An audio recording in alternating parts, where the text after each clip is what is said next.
Baik, perkenalkan nama saya Retna Utu. Saya dari Prodi Teknik Informatika Strata 1 kelas A. Di sini saya disuruh untuk membuat video tutorial yaitu menjelaskan tentang haki. Yang pertama itu pengertian haki. Haki merupakan hak eksklusif yang diberikan negara kepada seseorang, sekelompok orang, maupun lembaga untuk memegang kuasa dalam menggunakan dan mendapatkan manfaat dari kekayaan intelektual yang dimiliki atau diciptakan. Tujuan penerapan hak atas kekayaan intelektual. Hak atas kekayaan intelektual penting untuk diketahui dan diterapkan. Selain untuk melindungi hak ekonomis milik pencipta karya terhadap manfaat lain dari penerapan hak.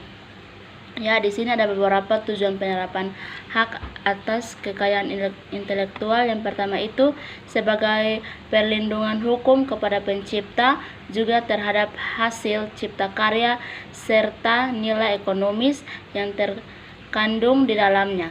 Juga sebagai sebuah perlindungan akan aset berharga yang dipunyai perorangan ataupun sekelompok dalam bentuk hasil karya. Yang kedua itu mengantisipasi adanya pelanggaran hak atas kekayaan intelektual orang lain.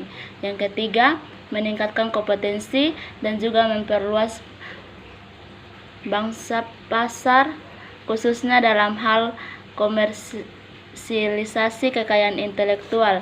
Hal ini mungkin timbul karena dengan adanya haki akan memberikan motivasi kepada para pencipta, industri, dan masyarakat luas untuk dapat berkarya dan berinovasi serta mendapatkan ekspresi dari ciptaan tersebut. Yang terakhir itu sebagai bahan pertimbangan dan menentukan strategi penelitian, industri, dan juga usaha di kawasan Indonesia. Hukum mengikat merupakan jenis hukum yang bisa mengatur, bersifat memaksa, dan bersifat melindungi. Hukum memikat yaitu jenis hukum yang telah dibuat sesuai dengan tujuan untuk mengatur orang lain tanpa adanya paksaan. Pembahasan hukum merupakan aturan-aturan yang disusun untuk pengaturan setiap warga negara agar tercipta kesejahteraan dalam suatu negara. Lembaga peradilan merupakan suatu organisasi yang dimiliki suatu negara untuk menegakkan hukum yang ada dalam negara tersebut. Contoh dari lembaga peradilan yang ada di Indonesia sebagai berikut.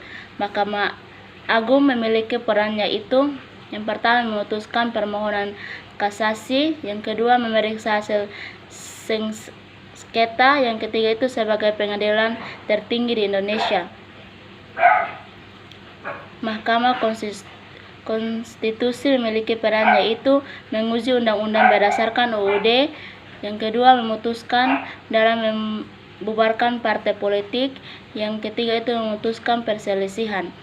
Komisi Yudisial memiliki peran yaitu memberikan ulasan terhadap DPR. Baik, sekian dan terima kasih dari saya.